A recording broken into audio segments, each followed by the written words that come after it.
All right, I'm going to go ahead and call the meeting to order. This is, what is today? It's the 3rd, isn't it? May 3rd, 2011 meeting of the MARTA Oversight Committee. This is a special called meeting to address public safety issues. Obviously, in light of the news report recently about an incident on MARTA involving an attack on a couple of Delta Airlines employees late at night on a train, there is heightened public interest in the issue of public safety on MARTA. We are in a fact-finding mode on this committee. I do not come into this meeting with any preconception about how things are working or are not working at MARTA, but rather I have asked MARTA to come and deliver a presentation on its, and I see that we've got our general manager here, Bev Scott, and Police Chief Wanda Dunham with us today. I thank you both for joining us. I do not come into this meeting with any kind of preconceived notion about how things are or are not working at MARTA, but rather we are in a fact-finding mode. I have asked MARTA to deliver a presentation on its public safety budget, how it allocates public safety resources, and in addition, public safety statistics, crime statistics on the MARTA system and how those stack up against other systems around the country.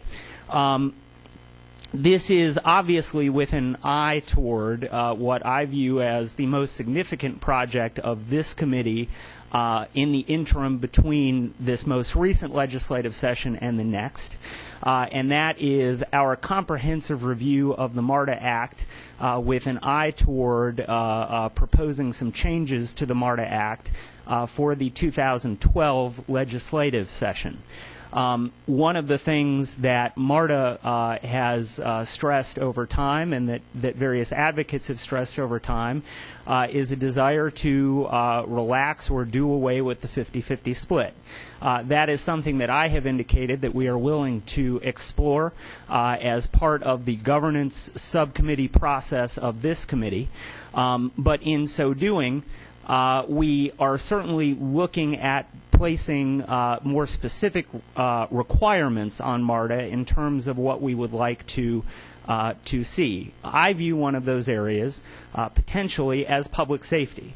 I do think that there is a strong public desire to see as much of a deterrent effect to crime as possible in terms of how public safety resources are allocated. That certainly is what I hear from members of the public. That is what I experience as a MARTA rider. And so that is the prism through which I view things. Now, that being said, I will say that MARTA has put forth a very good effort in working to bring to justice the individuals who were responsible for the most recent attack. We have had how many arrests so far? 7 arrests so far. And so I do want to commend MARTA for its work in that regard. But I also would like to see, as we focus on the overall governance issue that will be part of the review of the MARTA Act, perhaps an emphasis placed in the MARTA Act on deterrence. And so that is part of why we are here in a fact-finding mode today. Now, let me also make an announcement before we proceed with MARTA's presentation, and that is that we are going to have our first meeting of the governance subcommittee that will be taking a look at the MARTA Act and performing that comprehensive review. Chairman Riley, in consultation with the chairman of the full committee, has scheduled that meeting for Tuesday, May 17th. I see a grimace. Is that not going to work for Dr. Scott? I'll recognize you. If it's a problem, we can reschedule.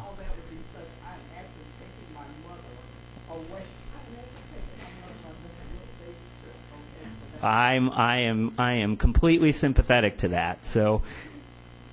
Is that week entirely out?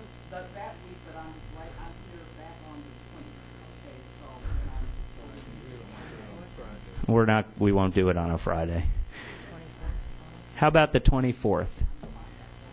Okay, same time on the 24th. We'll reschedule that meeting for Tuesday, May 24th at 10 a.m. I believe that the meeting will be in this very room, but I will confirm that, and it will be posted on the legislature's website. As I mentioned before, that subcommittee is going to hold several meetings over the course of the interim period between legislative sessions, and by that I do not include the special session. So between the last session and the 2012 regular session, there will be several meetings of that subcommittee. But the first meeting is intended for MARTA to literally take us through scanning down the page and front to back of the MARTA Act, areas that MARTA would like to see some changes in the MARTA Act. Now we're going to discuss that that issue of how we revise the MARTA Act with many other stakeholders, but I viewed it as most important to hear from MARTA as to how the MARTA Act can be refined, improved, and made more workable for MARTA as a system. And so that is the purpose of the meeting on the 24th, Tuesday, May 24th. And as I mentioned, I view this public safety meeting as well as dovetailing with that process of reviewing the MARTA Act. I also want to recognize we have one member with us who was not here at the last meeting but has joined us this time, the chairman of the Senate State and Local Government Operations Committee, Senator Butch Miller. Thank you for joining us today, and we'll have some other members showing up as the meeting continues. With that said, I'll ask MARTA to proceed with their presentation. Ms. Scott and Chief Dunham, if you'd like to proceed. Thank you. Thank you very much, Chairman Jacobs, and all of the members of the committee. And I know our board chair, Jim Durrett, has every intention of being here. He was just held up momentarily, and I'm sure will be joining us. First thing I want to say is that be very clear from our perspective that we're going to be talking about a lot of numbers and everything, but we want to be absolutely perfectly clear to you as well as to all the members of our public that any incident that winds up happening on our system we take seriously. So when I talk about, well, we're not as bad as this or whatever, I just want to say that with a very clarion that anything that winds up happening is a matter that we take extremely, extremely seriously.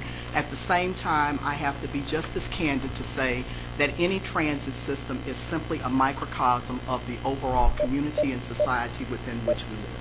Okay, and so saying that, what I'm going to do is just kind of start the presentation out, and then most of this, I'll chime in a little bit, but then most of this I'm going to turn it over to our Chief of Police, Wanda Dunham. Starting, if you'll pull me back just a little bit, there is and I'll ask you to, there are a couple of places where we're in the presentation, the handout that you have in front of you, and there are a couple of places where we don't actually have the slide because it was difficult to reproduce. I wanted to give you the first one that is in your handout, gives you the overall management organization structure at MARTA. And I thought that this was extremely important because it shows, of course, our board of directors, and from a policy perspective, that the understanding that safety and security are #1 considerations for our organization. And so you will see, and this is this first one, I'm very sorry, which is not on the screen. This goes, it shows that our board of directors has a defined committee structure. That board of directors, one of the top committees is the Operations and Safety Committee, and so all of the safety and security matters from a policy perspective, we do in fact have it's everybody's consideration, but we specifically do have a committee from a policy perspective at MARTA that does in fact take a very careful look in terms of the things that we do from a policy as well as a resource allocation level at the authority. You will note the structure that we have. I essentially have a deputy general manager and chief operating officer and a chief like a COA. The police department, but there are a couple of areas that are of such a sensitive nature and so important that they in fact wind up having a dotted line reporting responsibility to me as well. And in the case of the assistant general manager and the chief of police, notwithstanding the fact that they are in the operating jurisdiction, if you will, and that's where all the action is, okay, that the chief of police does in fact, as does the head of safety, have a direct dotted line reporting responsibility to me as well. Now, I'd like to take the next. Here is the slide that gives you this is the police department, the lineup in terms of the police department. Wanda, there are 362 personnel in the police department.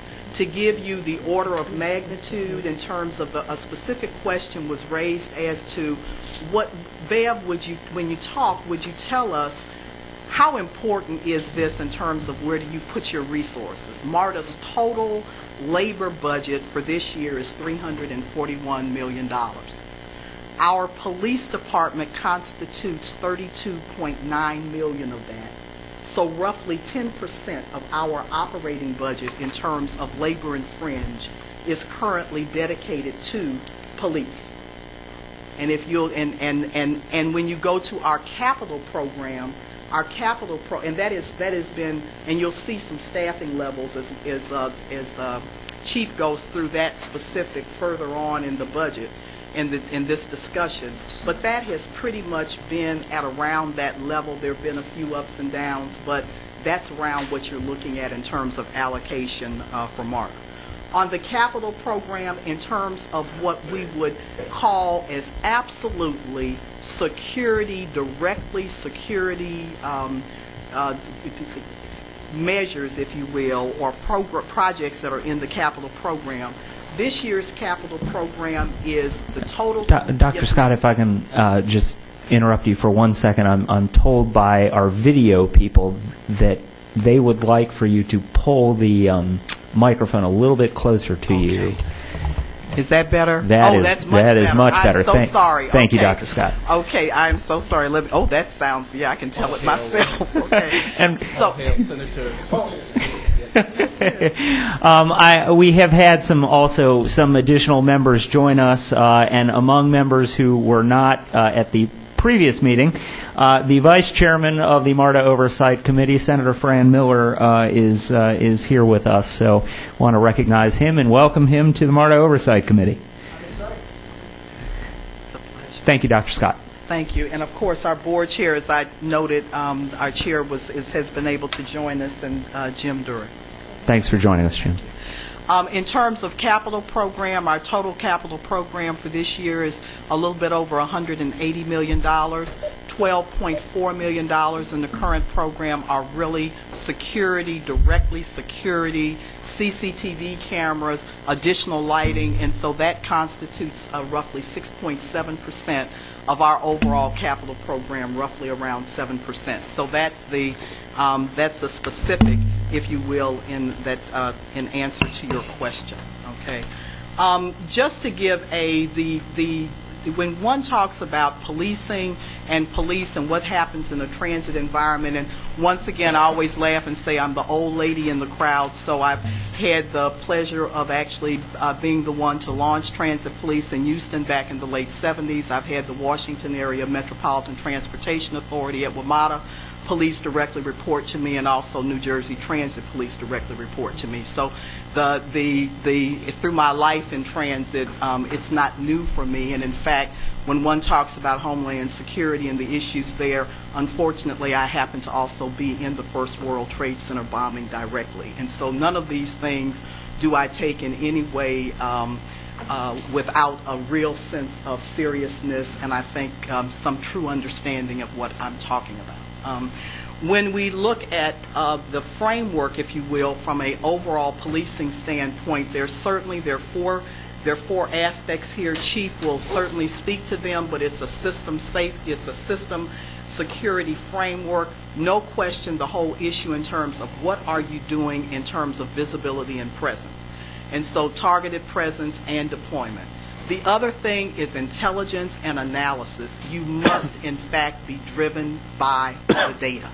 Because I will tell you, and I'm sure I'm just not saying anything to you that you wouldn't know, is that you were covering an awful lot and there isn't going to be any amount of money, if you will, in terms of just, it's got to be all in presence, that under any circumstance you just can't possibly wind up being able to accommodate that. And so being real smart about what it is, where the trends are, and where you need to do that deployment, and that must be driven by data.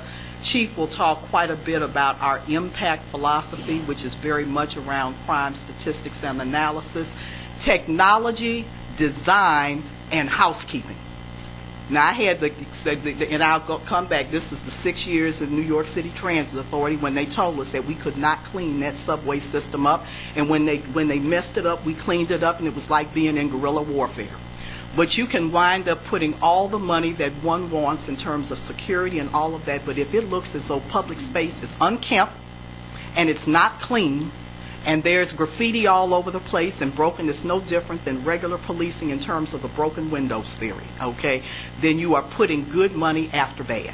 And so that has been another issue for us, even with the cuts that we've had to take, and I'm not trying to say that we're lavish, but we have put an awful lot of emphasis in not having to at least cut down on basic core maintenance. And so that's the piece in terms of housekeeping. No question, in terms of technology and design, we got to do a lot of things, have a lot of pieces moving. You'll hear us talking quite a bit about CCTV cameras and the whole issue of design in terms of open spaces and design standards that make it easy to be much easier to be able to see what's going on in the system, okay? And then, of course, public education and constantly staying on top of best practices. Now, Chief may not toot their horn, but I will. Our police department was the first transit police department in the entire country to have the Platinum CALIA standard certification in terms of national accreditation for police agencies. They hold that. They are only one of 4 in the United States, and in fact, one of very few across the state of Georgia.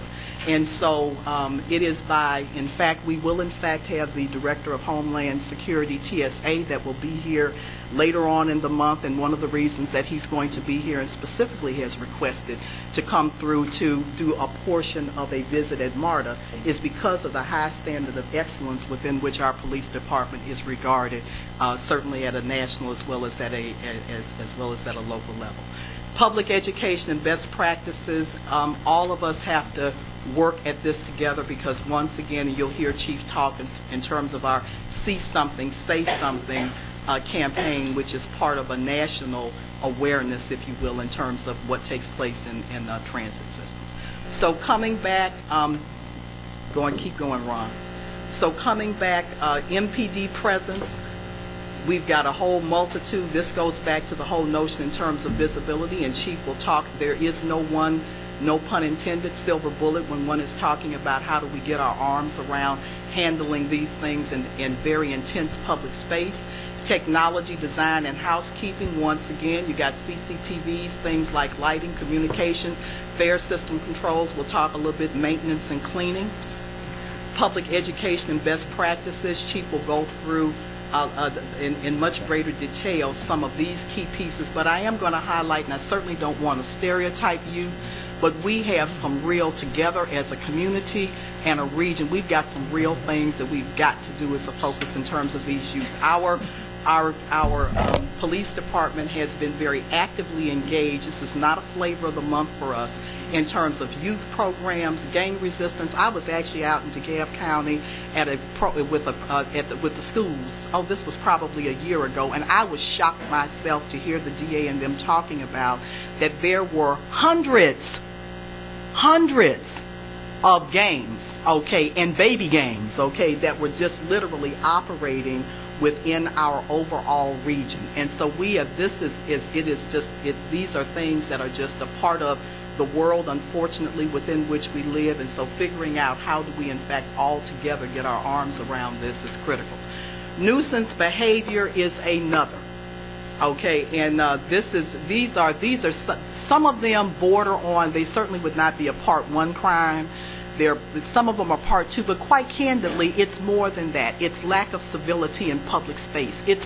They're things that are not unconstitutional, they're not illegal, but every single day, they are the kinds of things that it's just like pouring oil and water together that in fact wind up making the overall experience be one that is, and it's about civility in public space. It's about how do we treat each other. It's about profanity. It's about the senior citizen who wanted to sit down and able-bodied folks sitting there and won't get up and let them have a seat. And so it's all of those kinds, it's the cursing, it's the whatever. So it's all of those kinds of things, and we have asked Chief, we have a MARTA experience team that is comprised of a lot of our first line employees that, and so this launching of a nuisance behavior initiative, if you will, not just MARTA, we're hoping that we will get a lot of people interested in this. And our chief called together all of the chiefs of police across our jurisdictions, which number over 20, it's about 27, and had a meeting this past Friday to say, what can we not just do as MARTA, but what can we collectively do together in terms of talking about things like curfew and curfew restrictions and the implementation. It doesn't make any sense to run them from MARTA and run them someplace else. So this is really going to wind up taking a holistic approach, and certainly this whole issue in terms of nuisance behavior and zero tolerance for the little things. And these are a lot of the quality of life violations, and we have had a rise, and this is more than quality of life in terms of fare evasion that we're going to talk about a little bit later and show you a video on that. That is part, but it's the loud music, it's the profane language, and just plain old disruptive behavior. But it's not disruptive behavior that is illegal behavior. Okay. And so what I'd like to do now, I'm going to turn it to Chief. One thing I would ask, and as we go through, and we are so delighted that you are being as open as you can. When we go through the review on the MARTA Act, we're going to talk about MARTA Act, but we'll also, with your indulgence, bring in some other pieces. Right now, it's not MARTA Act, but under the Georgia Code, if in fact there is an assault on an operator or there is an assault on someone who is a passenger, that is a misdemeanor. We would like it to be a felony. And so that is Georgia Code 16-5-20. And so these are some of the kinds of tools working together that for operators, but also for those of our customers who are riding, and making it very clear that we as a community and as a state and as a region simply are not going to tolerate it, okay?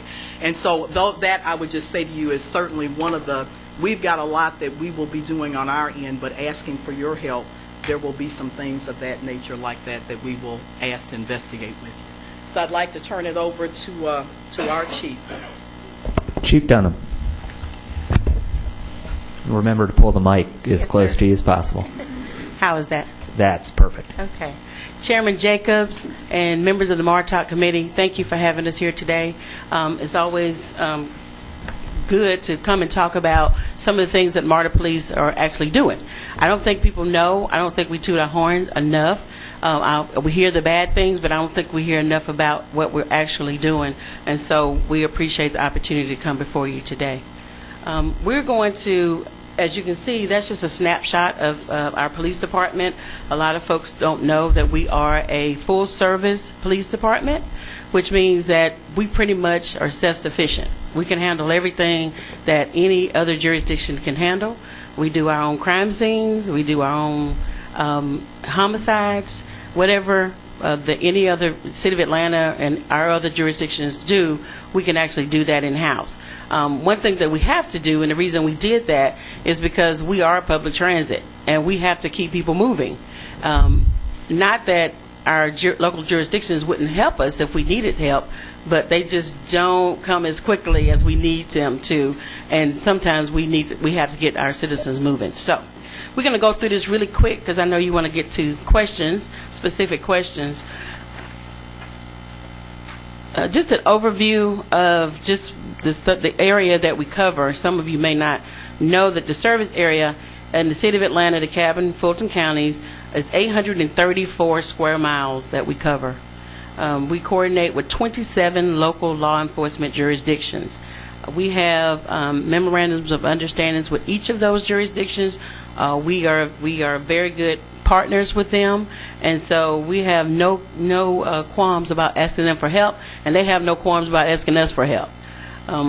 Dr. Scott stated that we are CALEA certified, which is Commission on Accreditation for Law Enforcement Agencies. We are an accredited agency, which means that we are nationally recognized as far as opening ourselves up every 3 years. They come in, a team of law enforcement professionals from all over the country will come in and give us a top to bottom check. They look at 460 standards that we have to comply with, and they give us a national rating. This last time we received a flagship distinction, which means that we're the best of the best. We are a Tier 1 agency, and I don't know, the Tier 1 agency for the Department of Homeland Security means that we are at risk of a terror attack occurring in our city, and of course mass transit is a soft target for terror, so that makes us on heightened alert at all times. Not just because of what happened recently, we're always in a state of heightened alert. There's only 8 U.S. cities that are Tier 1 that have that Tier 1 destination, and Atlanta is one of them. Because of that, we do receive some grant funding for target hardening our system. That means for lighting and CCTV and fencing, that kind of thing. They don't give us people, unfortunately. We currently have 309 sworn law enforcement officers and 53 civilian personnel. That's like our 911 center and records. There are oversight committees and regulatory agencies that check MARTA at all times. We are an open book. We have nothing to hide, and we welcome every agency that wants to come in and check on MARTA. Georgia Post, of course, just like any other law enforcement, they have regulatory over peace officers in the state of Georgia. GBI, they check make sure that we are a reporting agency, and so they come in and check us. Department of Homeland Security, TSA, because of grant funding we receive, and of course CALEA, as I stated, and of course GDOT, because they have oversight as well. I'm not going to go through all of these. We talked about the MARTA police jurisdiction and the coordination what we have with all of our local jurisdictions. We make sure that we coordinate whatever we're doing. And as Dr. Scott said, we had a meeting on Friday to talk about not just curfew violations, but talk about truancy. It's a well-known fact that if the kids are not doing something, they may be committing crime. And so we need to keep them busy. We started several years ago in doing a joint truancy suite with the City of Atlanta. City of Atlanta had a really good truancy program. You take the kids to a truancy center. Our auto thefts dropped dramatically just because we got the kids in school. And so we met with the local jurisdictions, and we are going to start a joint truancy and curfew task force. Actually starts tomorrow, and so we're targeting areas that either feed into the MARTA system or surrounds the MARTA system, because we know that the bigger issue is 11, 12, 13-year-old kids out here at midnight. There's no curfew enforcement, and so that's one of the issues that we want to address. The City of Atlanta, DeKalb County, they're having similar issues, and we all want to address those issues because it affects all of our crime. Of course, we alluded to the local police jurisdictions that we actually go through. Some people may not know that MARTA actually, our officers are required to know what everybody's reporting system is like. We don't, like City of Atlanta, they only have to know the City of Atlanta. We have to know everybody's reporting system, and so we actually have a little harder challenge as far as making arrests in several jurisdictions.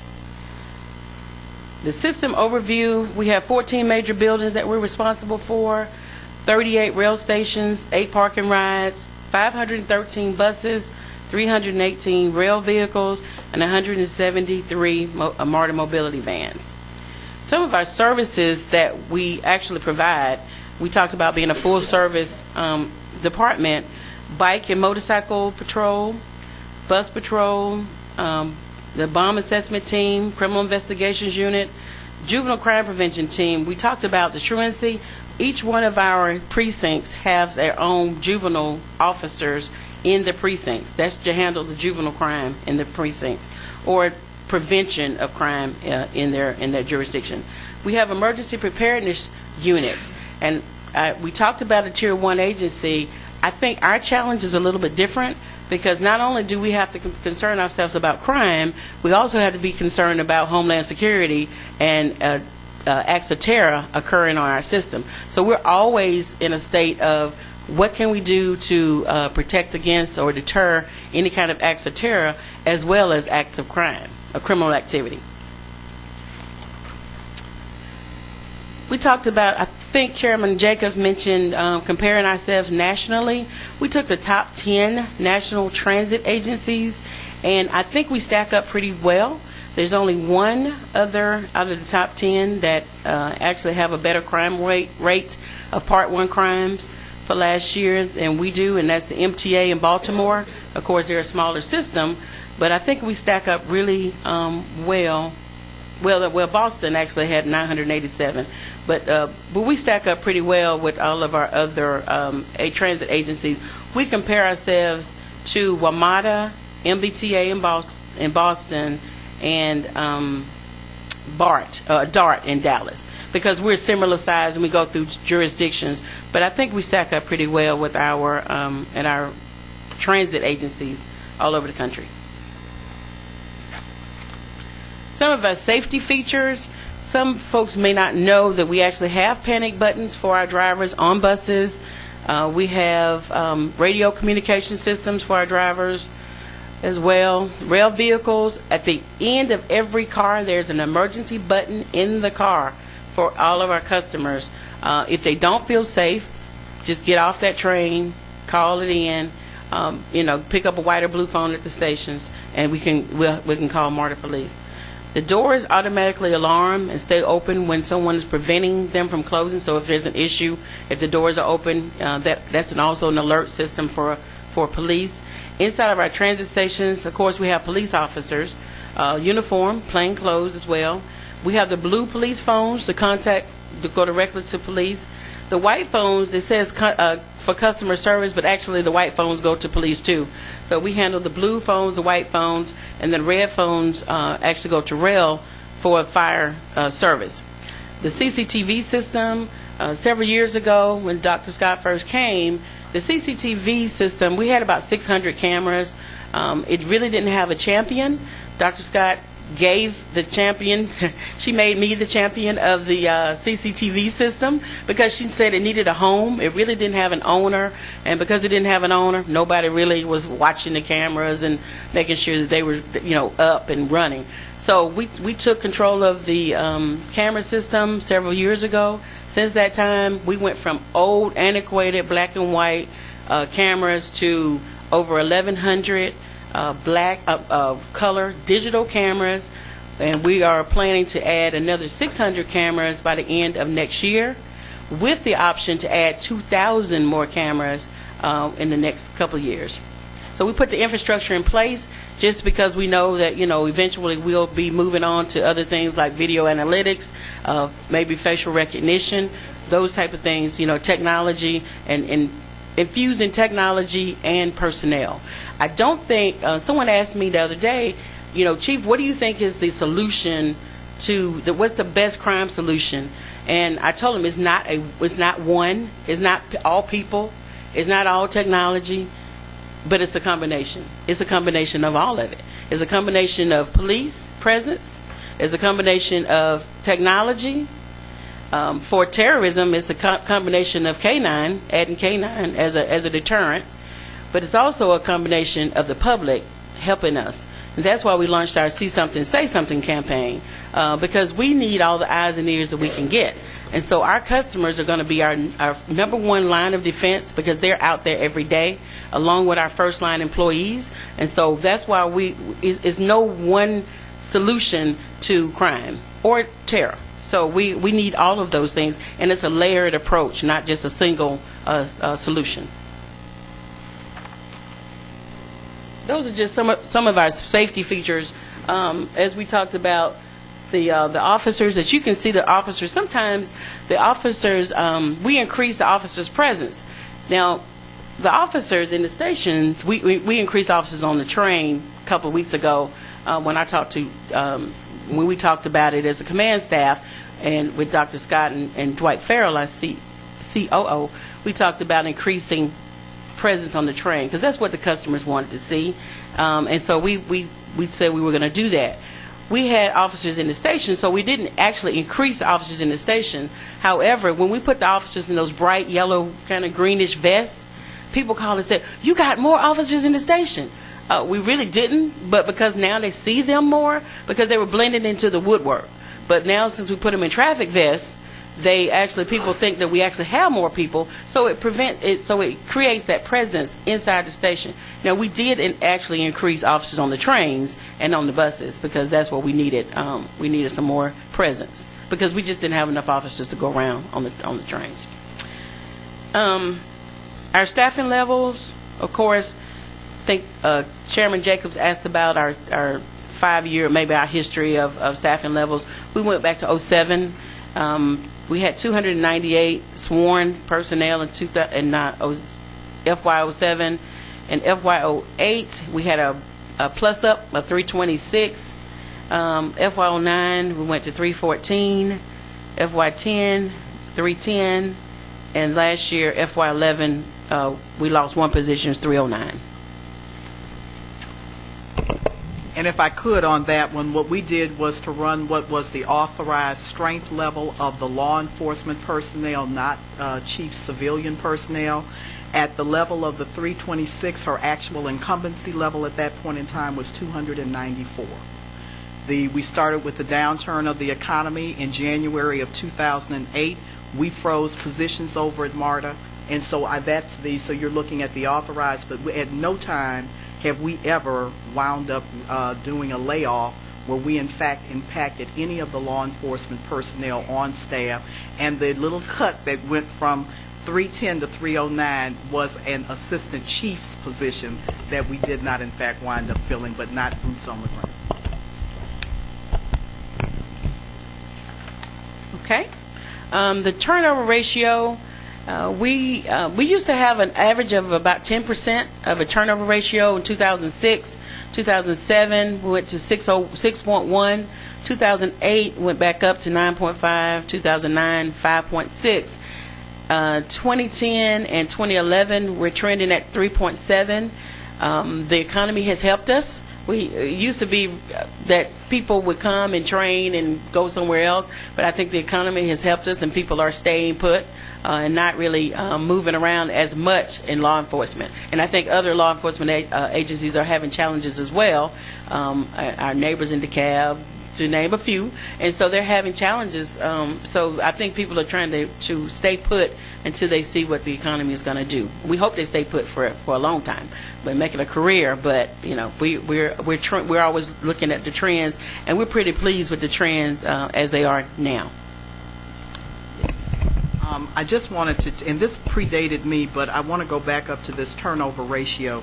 There's only one category of employees at MARTA for which the board of directors has in fact established what a compensation, what I will call pattern is, okay, or a target.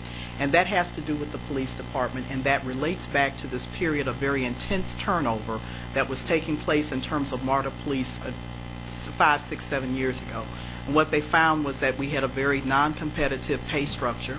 And at that point in time, it became, and I'll let Chief speak to it a little bit more directly, but we do take a look at the average of what's happening in terms of local law enforcement, and we try to make sure that we peg at least the rates for our officers to be not at the top of the pack, but certainly in the pack in terms of what's happening in terms of regional law enforcement. So we're fine at that level. What I will say to you is that because we have not, in fact, been giving increases, and I'm just saying, so when we talk about MARTA acts and all of that, for 3 years now, our law enforcement personnel have, in fact, not been receiving those increases either. And so while we're competitive in terms of the overall rates, over time, as the economy, this is an area, that's why turnover for us is so critical, because we don't want to use a Mack truck to swat a fly, wind up having and putting all this investment, wind up becoming completely non-competitive and losing people. Right now, it's not a problem for us, but it's an area that we certainly keep our eyes on.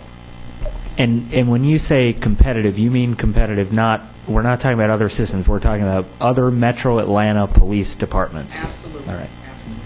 Thank you. I want to go back to, and Rhonda doesn't have to go back, but we talked about the impact philosophy, and that's a CompStat model about deployment, how we deploy our officers. And we talked, and Dr. Scott mentioned it, we use a trend analysis to look at where our crimes are occurring and where they have occurred in the past. So we looked at trends to see if they occurred in parking lots or they occurred on buses, and so that's how we deploy our officers. It has served us well in the past as far as serious crimes, Part 1 crimes, and we'll talk about that in just a minute, what a Part 1 crime is. But it has our Part 1 crime rate has decreased tremendously since we started using trend analysis to say, okay, last May this time or last month this time, this is the trend that we're seeing, and that's what it's for. I mean, we look at what's going on in the system, and that's how we deploy our officers. Let's talk about Part 1 crimes. The definition of a Part 1 crime is based on the FBI Uniform Crime Reporting Program. Is a national reporting program. We didn't make it up.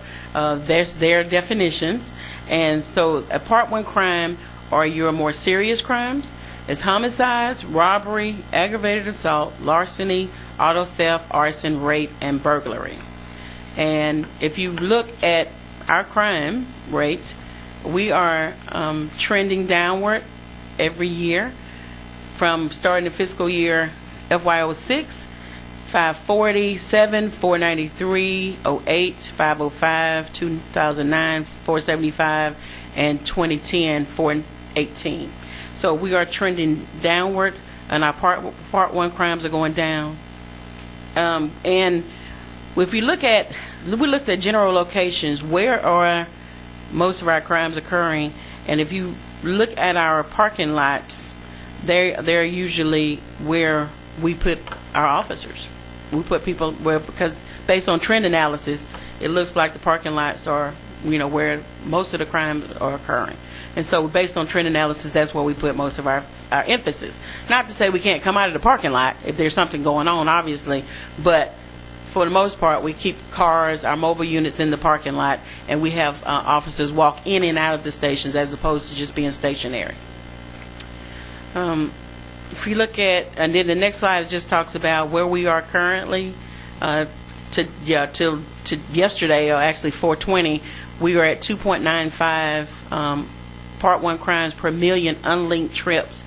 So we're trending downward as well in that. A Part 2 crime, the FBI just basically states that a Part 2 crime is anything that's not a Part 1 crime. But I'll tell you what a Part 2 crime is. It's fare evasion, other assaults, weapons violations, disorderly conduct, vandalisms, drug violations, drunkenness, driving under the influence, vagrancy, truancy, and kidnapping. That's a Part 2 crime. Our Part 2 crimes, when we looked at every area or every category in our Part 2 crimes, the only area, the most significant area that we were trending upward in was fare evasion. Fare evasion was trending upward. We see 2,039 at fare evasions for FY10, and we're trending 3,038 so far for this fiscal year. So we are having an issue with fare evasion right now. Now I think we haven't done any studies, but last year, of course, we did the we did the cuts to our budget, and we did away with 60 station agents and our freeze agents who were in the stations to assist. Those people were gone. So that presence that we used to be in our stations now became, either the police have to do it or you just don't get any help. And so, because we don't have the 60 extra people in the station at the gates or assisting our customers, and so that presence is no longer in the stations, and we think that may be the reason that the fare evasion rate has continuously increased. We want to show some fare evasion that we've noticed, and a lot of people don't know that these things occur. We have a new cubic smart system, and we want to show just what type of fare evasion that we have incurred. We are taking aggressive stands on the fare evasion situation, and we're doing things of like changing our the rate of gates. This one is the slider. He just decided he wanted to come over, but he was a gentleman. He did open the gate for his girlfriend after he took his money, after he took our money. But we call him our slider. We didn't think people would be that creative when we put in our new gates. Yeah, he took a dive. He's a swan dive. Yes, sir. Yes, sir. Yeah. This one is the patient fare evader. She's going to wait till everybody comes out and then slide in. She's very patient.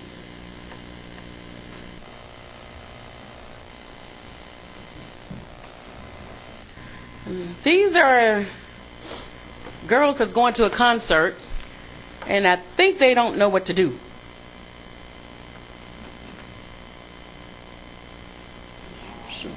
So everybody just come with me.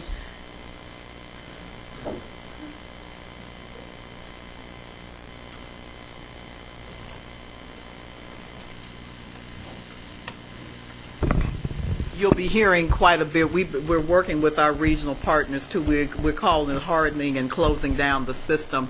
It's some of it is about just really having an integrated regional fare approach, because some of our system we actually leave open, if you will, because everybody is not using smart technology, and this kind of stuff like that we've just got to stop. Swiped her card and her boyfriend's card, and they both go in, which is yes, they swipe. There she is. So she swiped, and then she lets them in as well. So, yeah. So we had many more, but we didn't want to take up your time. But I think people need to realize that is a real prevalent problem that's in the system today. And like I said, it was 2,000, almost 3,000 fare evasion, which equates to something like $1 million that we're losing. I do have a specific question for you on this point from Senator Fort. What's your mic number? 18? There. Senator Fort. If I remember correctly, when we went to this new system of fare system with the gates, the new gates, it was my understanding, and the general manager, you can correct me, that the gates were supposed to prevent this fare evasion. So I'm surprised that the acrobatics of some of our customers, but even more so that when the gates were first put in, we were told, I remember distinctly here on Martoc being told that the new fare gates would prevent some of the things we just saw. So what's going on there? Well, I wasn't here at the time, but just not trying to be glib, that I can only imagine that with the obsolete fare equipment that was across the MARTA system at the time, that MARTA must have, from more than a seepage, it had to have been a hemorrhage. I'm sure it was probably almost fairly inoperable and obsolete fare equipment. And so this definitely was no question the generation, but there are things that happened in the implementation. There could have in fact been a different design on the gate itself that would have in fact wound up having where you couldn't have had the slider. The timing in terms of just decisions that were made in terms of, well, we don't want it to go too fast. And then of course there was which I can sit there and actually I can be at 5 Points, I can just watch it. And you got let me just say this. I'm going to stop rambling. This is not about socioeconomics. When I was in New York, we used to see Wall Street bankers that would jump the turnstiles, okay? It's almost like the rush of it all, okay? And so when you have systems like this, everybody figures a way around after a while. So whether it's sliding, whether it's, oh, we can go in 2 by 2, 3 by 3, okay? And so you constantly, and then one of the things that happened is that in the implementation of the regional fair system, we didn't quite get to regional. And so some of my partners, it's not a criticism of them, but they went to magnetics, they didn't come all the way over. And so as a result, MARTA had to leave open some areas where all of the other folks coming in and connecting to MARTA, which is half of the rest of the transit operators, because they did not make the full conversion to smart technology. In order to accommodate that, we left gates open in the system across 38 stations, okay? Well, you just don't. So to answer your question, it certainly was a major step up. It was, but we just didn't all get there, and the reality is that it doesn't make any sense to wind up going to do all that we've done and not in fact wind up going to lock the system down, and then that also, the best we can, and then that also means that we need to take much more of a zero tolerance approach, if you will, to the whole issue of fare evasion. And so we've come quite a way, but we're not there yet, and so working together, we're just going to have to make that next transition, if you will. Hey, let me allow Dr. Scott and Chief Dunham to finish their presentation, which we're almost at the end, correct? Yes. And then I'll recognize members. Yes, thank you. I only have one more slide. All right. And I think this one that we talked about is if you see something, say something. It's a national campaign, and like you said, we talked about it, just to touched on it. It's important to be informed, alert, and prepared, and we're asking our customers, that's what we're asking our customers, to help us help them. If they see something, say something. We work with the cell phone companies that because if you ride transit, sometimes if you dial 911 on your cell phone, you can get transferred to different cell towers. And so we work with the cell phone providers so that if we push pound MPD, you go directly to the MARTA police, so that if something happens, you don't have, that lag time is not there. And so we're trying to, put campaigns out there so our customers will know pound MPD is, call, and we'll get directly into our police communication center so that we can dispatch an officer to you immediately. All right. Dr. Scott, I didn't mean to. I'm sorry. Go ahead. I just have one. So this was where we are, and then I just wanted to highlight for you is that once again, as we started off, we take every single thing that takes place on the system extremely seriously, and we've got to be nimble as well. So in our FY 2012 budget proposal, which is actually just been approved, it was just approved last Monday to go out to public hearing from our board of directors. What we have done is that it includes and was approved by our board committee, and the public hearings are May 16th and 17th. It includes a security enhancement element and some portions in terms of chief, more overtime for them to be able to provide additional presence out there. That has already begun. But the specific components of that security enhancement program are as follows. One, we are in fact recommending that there be an increase so that we can in fact wind up providing for increased presence, and remember it's all the different pieces, but increased presence across the system, and that is both bus and rail. And so on the rail side, our commitment is that we would in fact, we're not going to go so much, but you got to flex, but we're not going to go so much adding additional officers as it is. It would wind up being an additional $2 million. It's roughly $2 million that would in fact wind up providing us with an ability to, in evening hours, and for us evening hours is from the point we start the rush hour in the evening. We have 25 trains that are out there in the evenings that we would in fact be able to provide coverage, at least to be able to have a rotational for at least 60% of all the evening trains, so that we have an officer that would in fact wind up being on those trains. So that is one component of it. Now if we need to do more, and our board has been very clear, bottom line, if we're not safe, if we're not secure, then it doesn't matter all the other things we do. So they've told us, look, we're with you. You step it. If you think you need more, then you open your mouth and you come back in here. So that's where we're starting in terms of on the visibility side of it. Additionally to that, So that would be an increase to 60% of evening trains. 60% in evening trains. All right. Okay. The second piece of it is to wind up on the bus side. That's where we're going for the absolute increase. And we have 7 officers right now that are in a dedicated specialized bus patrol.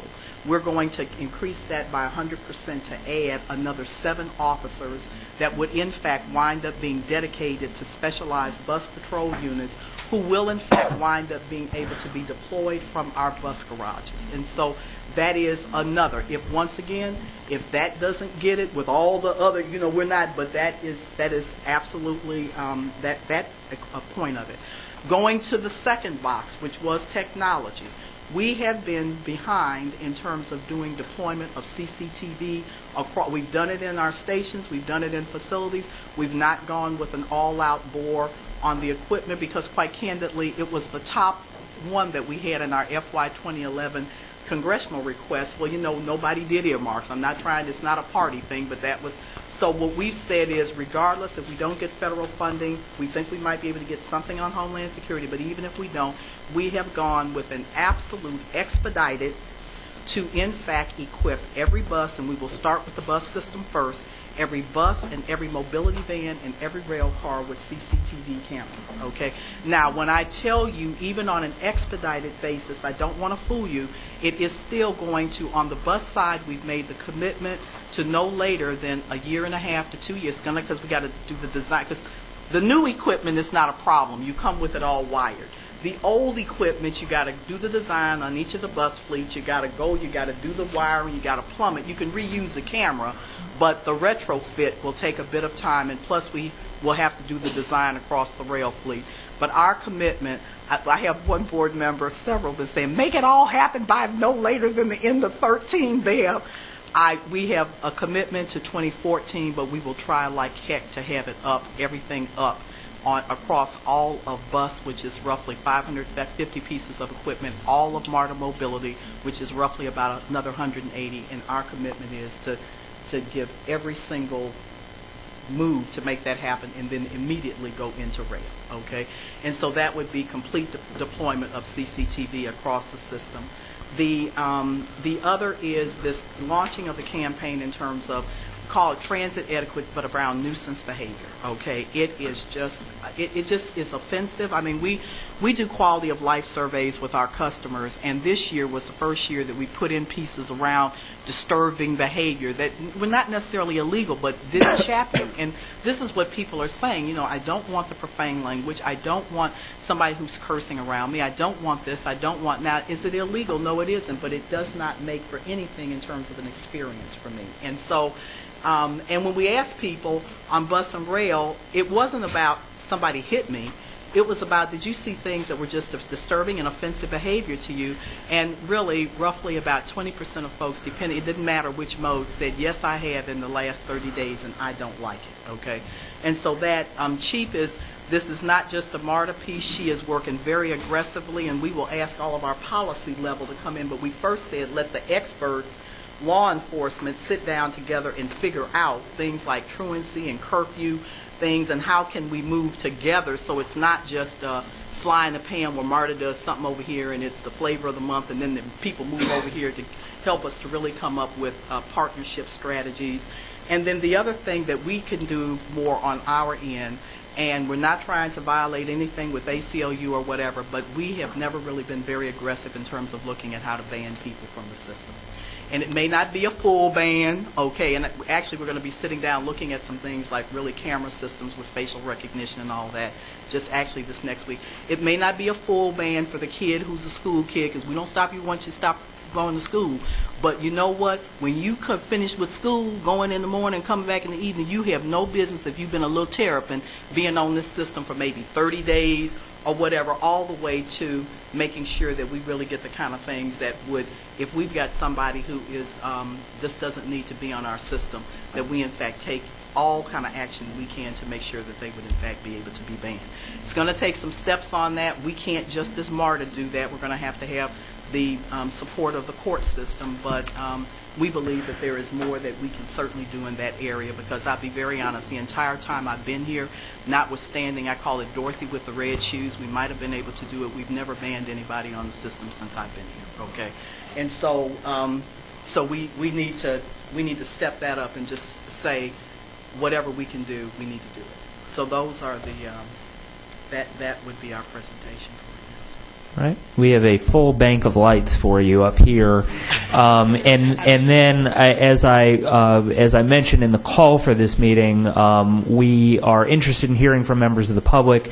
So after, I do want the members to be able to ask their questions of Dr. Scott and Chief Dunham, so that they're fresh in everyone's mind, and then we'll move to the public hearing portion of the meeting. I'll take them in the order that I saw lights light up, and I believe the first was Senator Fran Miller, as opposed to Butch Miller, who's on this side.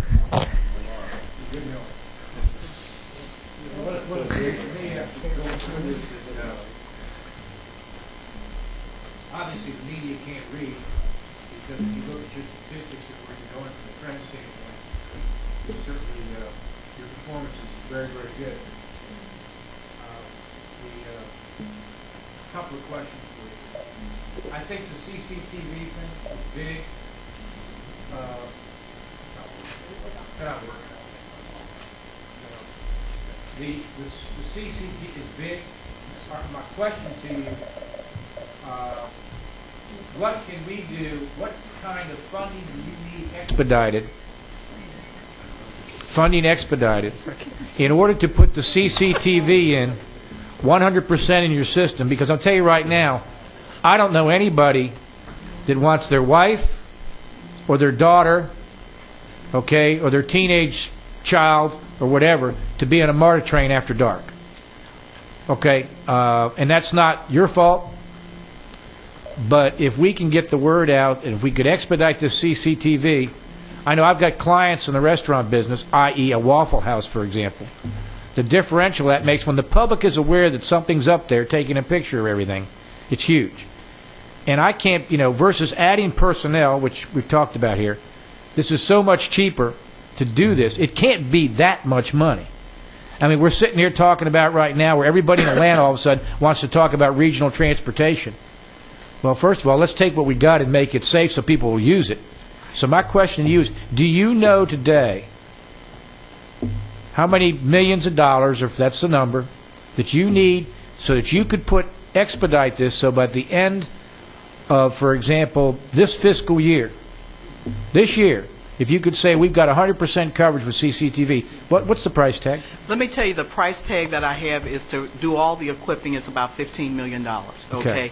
Now, the other feature that I want to bring in, which I don't have the estimate on yet, is I want, for those of you who have been, MARTA used to have zone centers, okay?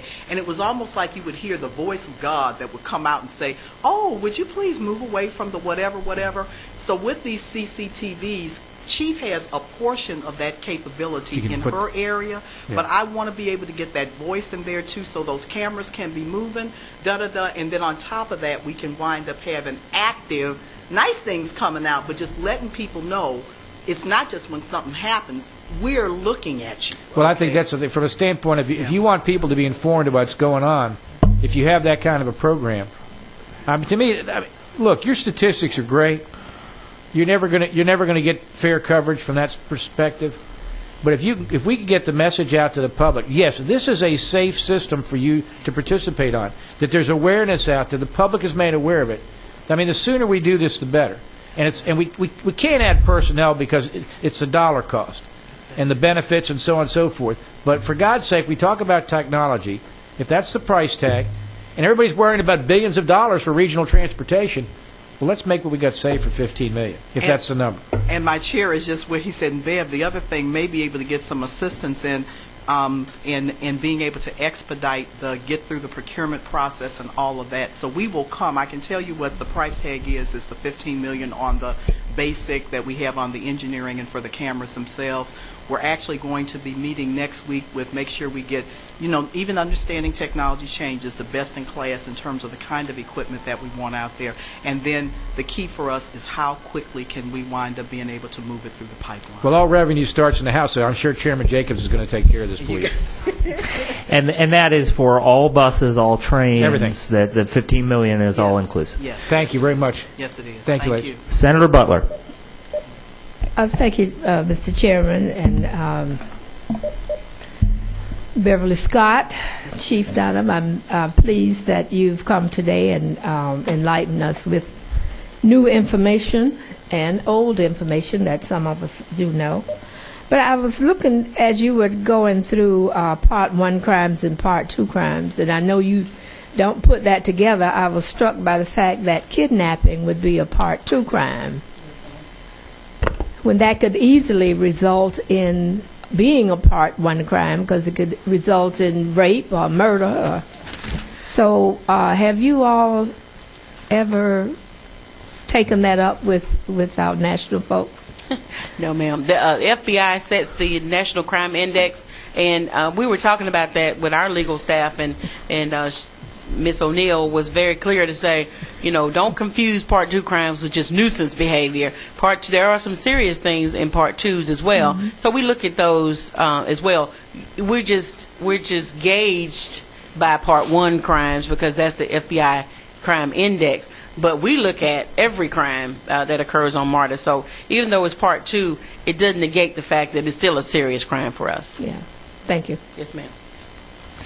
All right. I believe next up was Representative Geisinger.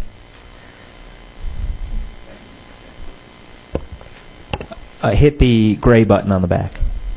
How about now? You got it. See, we have to get training in our electronics up here as well.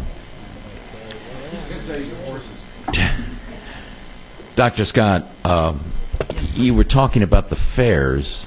I thought we had gone to an electronic fare system that deducted the amount when you left the station.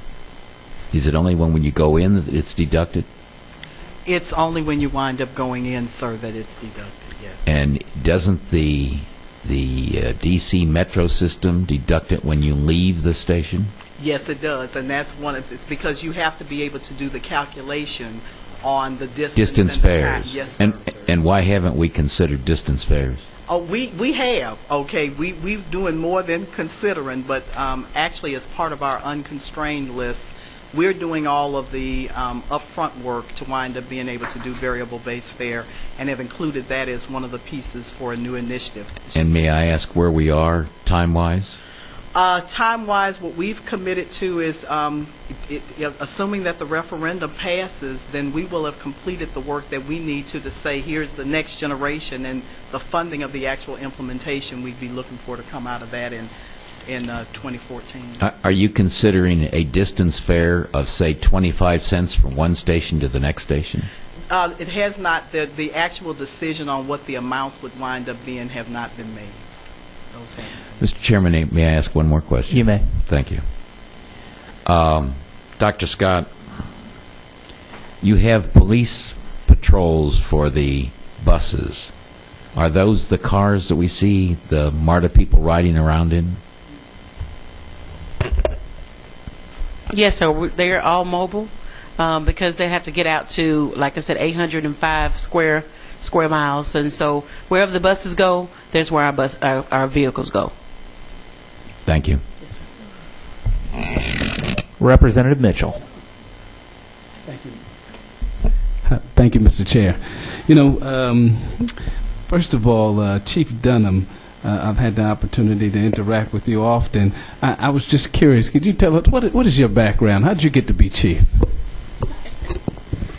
Yes, sir. I am next week, or no, actually, Saturday, I'll be here 25 years. So I came in, graduated from Jacksonville State University with a criminal justice degree, started working at MARTA the next year, started off as a regular beat officer, worked my way up through the system, was the assistant chief for 7 years, and became the chief May 14th, 1996. So almost 5 years. Would you say the other leadership and officers are similarly or adequately trained and experienced as well? Yes, sir. We have a very well and diverse and well-trained police force.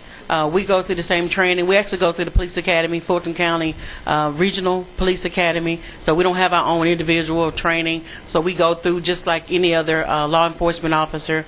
Go through the same training. We are certified through the state of Georgia. So we are certified police officers. We're not security guards. So we have the same rights, and we can enforce any laws in the state of Georgia just like any other jurisdiction. You mentioned staff levels in your report. Yes. Adequate staffing for a system the size that we have? Yes, sir. I think if you see that the other transit agencies, we're on par with what like DC has 400, and we have 309. So I think we're adequately staffed.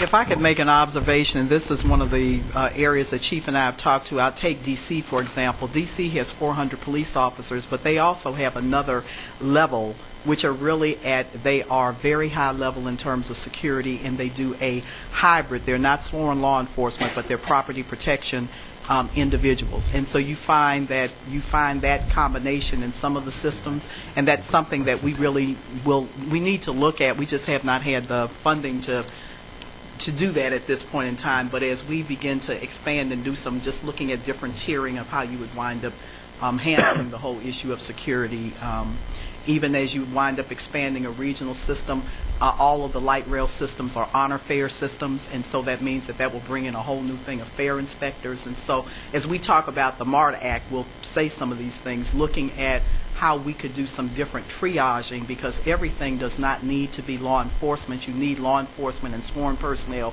where you need them, how you need them, but we do need to have a much greater presence, and to some extent being able to do that with a double duty would be very effective. Mr. Chair, if I may, on page 4 in your overview, under intelligence and analysis, you reference impact philosophy. No one I could talk to up here knew the differences in philosophy and why they make a difference. Could you talk about that? Yes, I'm sorry. I talked about a little bit about a ComStat model, the old Bratton model from New York. And they talked about it's just trend analysis, but impact actually stands for MARTA police aggressively attacking crime trends, and so that's our philosophy. We went to this model about 10 years ago, and actually it was a new deployment strategy to look at how best to deploy the officers that you have, and like I said, it has actually worked. We've decreased our Part 1 crimes, our more serious crimes, by 33%. Lastly, Mr. Chair, I will say, I agree wholeheartedly with Senator Miller. The fact of the matter is I think there's perhaps more of a perception issue, clearly based on what has been reported here. They're adequately staffed, adequately trained, adequately experienced. I talked with the chief of police for the city of Atlanta, and he says that in most cases you're safer getting on MARTA than you are in the areas around where the buses and trains pick you up. So I will say, since you referenced New York Transit, I can remember maybe about a decade ago they had a perception of violence in the New York mass transit system, and they went on this huge campaign that it was safe. And they did the survey again after going on this huge campaign to say it was safe, and they did the surveys again, and the consumers said they felt actually much safer, when the only thing that changed was this marketing campaign. So the fact of the matter is I agree with the senator. Yeah, and that's a great point. We were just talking about marketing, and how do you get that message out that we are a safe system? I mean, our numbers are great, but it is a perception problem, so we have to educate our public. One thing that we were talking about with our board is that we have that if any person doesn't feel safe, they can pick up a white or blue phone, and the officers will walk you to your car. That's something that we don't advertise a lot. People may not know that that's a service that we provide, but we need to do a better job of selling that and let our customers know that we provide those services so that you can feel safe. We want everybody to feel safe on our system.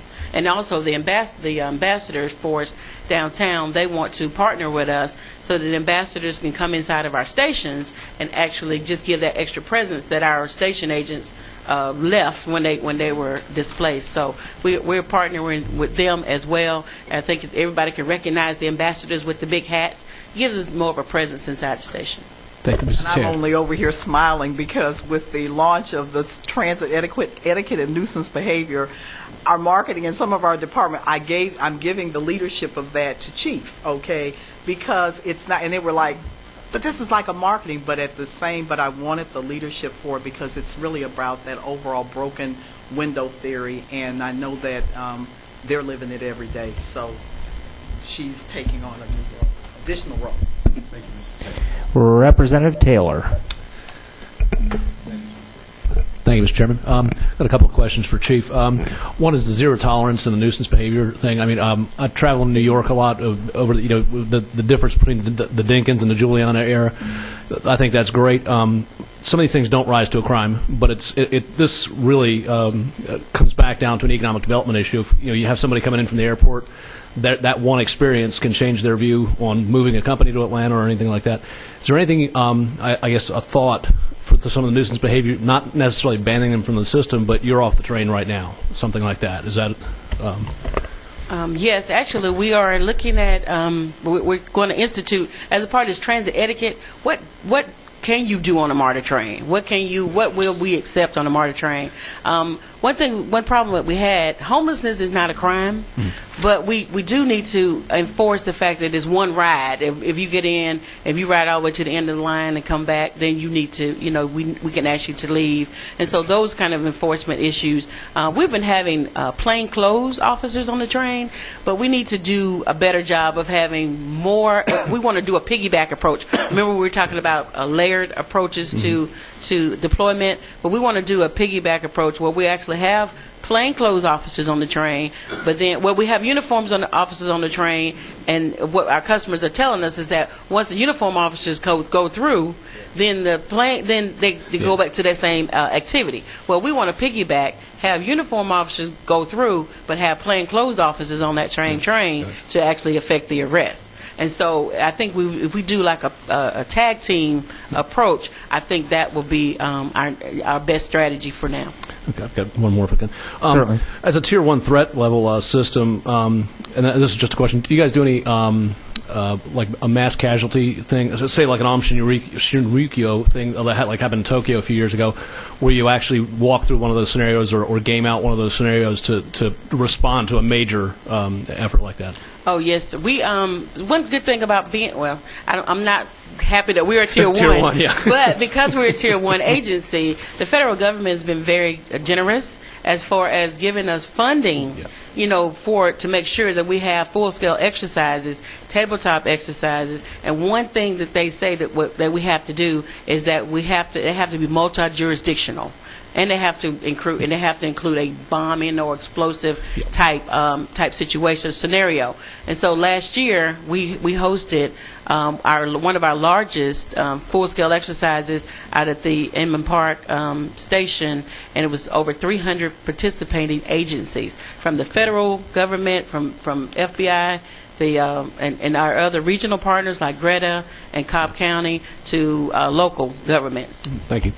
And I can tell you that once again, in a prior life, when I was Deputy General Manager in Washington, when the sarin gas incident took place, I was at 2 a.m. here at MARTA. Nationally, they had all of the transit systems that were large systems. We came here. We had people here who were from Paris. We had people here from Israel. And literally at 2 a.m. in the morning, you all were doing the simulation down here in terms of how would we wind up handling a situation domestically if we had something like the sarin gas situation. Senator Fort. Press your gray button behind the microphone. Gotcha. Is this it? Okay. That's it. I'm glad. I agree with Senator Miller as well, my seatmate, when he says that y'all are doing an effective job by the numbers, and I've got a concern about the perception. And it's easy to bash the media, and I'm not going to do that. Although I know I was concerned in this last set of troubles that one supposed victim recanted and admitted to telling some things that were not true. But there was also one of the victims. One of the victims who I think Marta quoted as saying that it was made to look, what happened was made to look like a horror movie, but it wasn't, he said. And that's a direct quote. And he also disputed one passenger's claim that the doors didn't open at the next stop. He said that was not correct. I wanted to ask you, Chief, is that indeed correct, that the statement, or that the door did not open at the next stop after the assault was not true, that it did in fact open? Can you clarify for us, clarify that issue for us? I can, and actually I just want to say publicly that I want to thank our MARTA Board of Directors and our General Manager for allowing us to remain silent on this issue until we got the facts. We did not have the facts. There was an anonymous person that was on the train who was giving the media really bad information. We did not get the facts until the victim decided to come forward on that Thursday after all of the firestorm.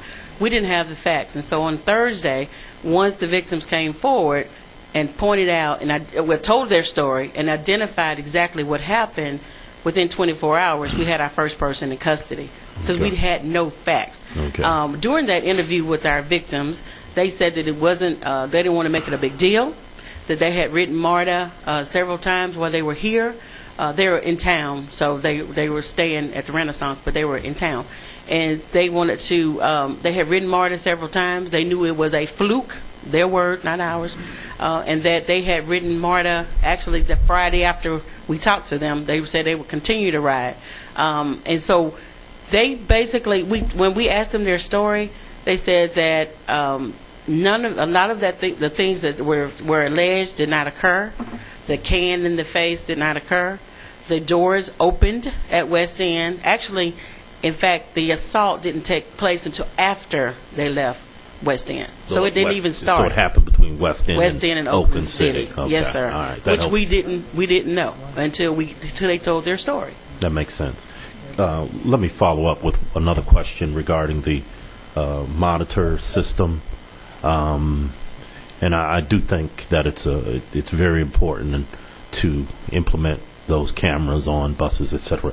The question I have is the monitoring of it. If you have 2,000 or 3,000 cameras, it's only effective as having human eyes being able to watch. So I'm concerned that there are costs as and other issues, challenges in monitoring that many machines. Can you help us understand what your strategy is for making sure that those cameras are monitored? I'm going to just make it because you made me triggered what must be a good observation. Cameras with them, what I quoted was the capital cost of the camera installation. There is an operating cost because you've got to maintain the cameras and you've got to watch them. And so one of the things that we have said is that on that side of the equation, but that's all, it's the right thing to do, but that we're estimating that we'll pick up about an additional $2 million in terms of annualized operating costs as a function of putting the cameras in. Now, having said that, there's also a maximum from just a human factor standpoint of what you can do with cameras. So that's one of the reasons, too, for making sure that we do, from a design standpoint, the best that we can, best in class, if you will, because just having a whole bunch of cameras and you can't possibly watch them all. There are things that are latest technology with cameras that actually, quite candidly, and I haven't done I'm getting ready to I always laugh and say I'm a mile wide and an inch deep, and then every once in a while I get a foot deep. about 4 years ago, I'd actually looked at things that were very similar to crash avoidance technology, where what it did was that the cameras, based on a lot of algorithms, actually help you for stealth moves and things of that nature to help to actually trigger in on those things that you most need to watch, which would give a priority queue, if you will, to the individuals who are actually doing the viewing of the cameras. And then, yes, sir. Oh, yeah. So you're using a third-party firm. You're not using your own personnel. You're jobbing that out. Are you not? Well, no, for us right now that we have had it coming into MARTA, okay, what we may or may not do in terms of the police side of it, I would definitely have. But now whether or not we might look at doing some kind of additional hybrid, I don't know. But right now it's been our own personnel. And can I just speak to that? We talked about maybe getting grant funding. Department of Homeland Security will give us grant funding, we believe. However, they have stipulations. You have to have live view monitoring, so you have to have somebody watching the cameras. Just the cameras themselves, they will not pay for. You have to have live view monitoring, and you have to have a covert system on the bus in case someone breaches the camera system. And so those are the two stipulations, even applying for the grant funding for that. And if we don't have live view monitoring, they won't pay for it. And they will only pay for buses, not trains. That's fascinating. Senator Gooch. Can you hear me? Dr. Scott, do you currently have a 911 center you said that you operate, and can you tell me how many people are working in that department? I'll let Chief take a 911 center. It's MPD now. Go Chief. Yes, sir. We have 53. We have 53 civilians. Now, not all of them work in a 911 center. We actually have 23 people that work in our 911 center, which is not a lot. We handle, considering the fact that we handle all of the blue and white phones that come into every station, we handle all of the alarms, and we handle all of the call buttons that are in parking garages, as well as the police officers on the radio. You obviously keep good records. Do you have records of how many calls come into that center a day, and how does that correspond to the number of officers you have? And I guess my next question is, 418 Part 1 crimes were reported last year. Is that per million population of Atlanta, or is that total crimes reported? Our formula is per million, so 418 per million riders. Because that's our community. So there's per million riders, and that's consistent with other transit agencies. So were there more than 418 Part 1 crimes committed? No, sir. No. So that's all the crimes? Yeah, crimes. Yeah. Oh, yeah. Okay. I'm sorry. Because I saw that's the New York bottom line. Well, I saw the New York figures, and they were not much more than that, and they had 30,000 sworn officers, and they had only a couple hundred more crimes. But I wonder if you've looked at, I'm sure you have, the economies of running a 911 center and having 300 officers and only having 418 crimes for an entire year.